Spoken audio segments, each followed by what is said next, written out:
To all my gold bugs out there who say we should go back to a gold standard, I saw this post and I thought about you because it's a post from someone that has ran a physical gold fund for about 8 years, and I thought it would be interesting to go over. So let's see what he has to say.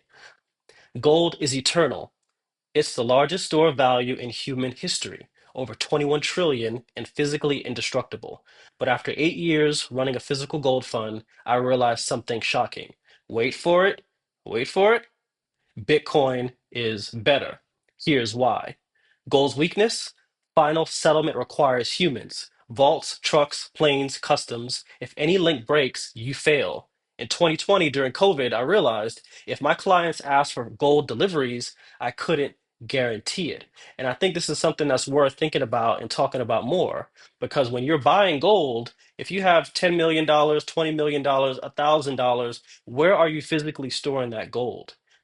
If you don't want to hold the gold yourself, because obviously you're worried about getting robbed, you have to trust someone to hold that gold for you. And if you have a significant amount of your wealth in gold, it's actually very nerve-wracking and very difficult to custody that gold because you're holding all of your gold on your person. So if someone takes the gold from you, then it's completely gone. And that's why they call gold and Bitcoin bearer assets, meaning whoever holds physical possession of the asset, of the gold, of the Bitcoin, it's theirs. They own it. And that's something that you don't necessarily have to do with Bitcoin. Whether you have $100 worth of Bitcoin, 1,000, a million, 10 million, a billion, you could actually hold the private keys to send those Bitcoins on your person. They could be as 12 or 24 words.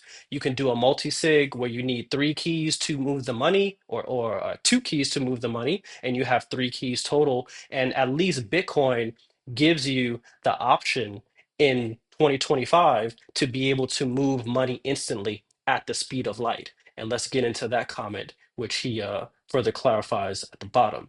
Bitcoin solves this. Move any amount of value anywhere on Earth instantly.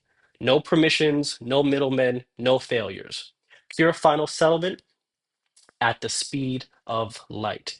And I think that's really important. Final settlement.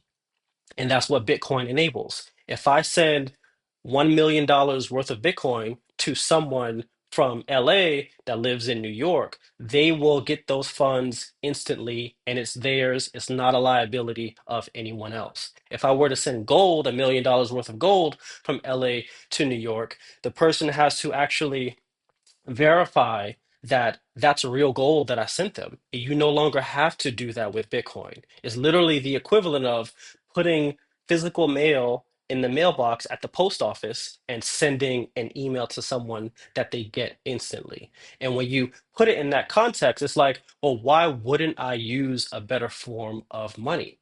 And Bitcoin is actually more scarce than gold. There's only 21 million Bitcoins in existence.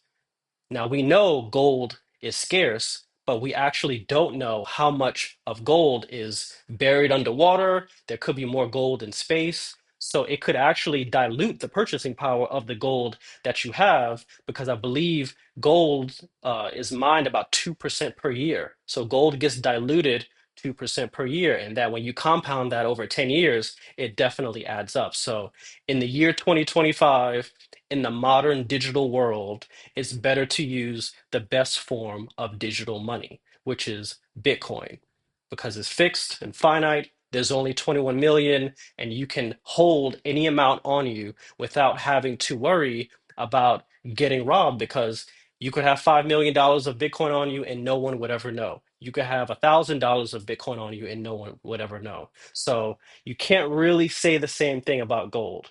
You know what I mean? So if you want to hold thousands of dollars worth of gold and walk through the airport, you're going to have some serious problems. If you're in a position where you need to leave your state, you need to leave your country, you need to leave everything behind, carrying physical gold, especially a large amount of it, is a very dangerous thing to do. And hypothetically, if that same scenario was with Bitcoin, you could write the Bitcoin disguised as 12 or 24 words, and you could have that written on a piece of paper or stamped in steel, and you could carry that anywhere in the world and reconstitute your life with this digital money.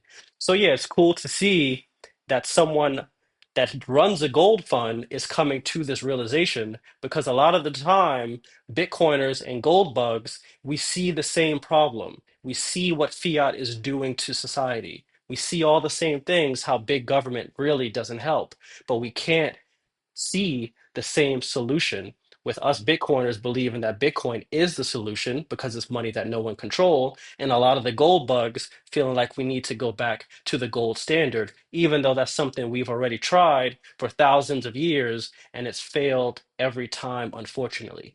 So with that said, keep asking questions, keep stacking sats, and I'll catch you on the next one.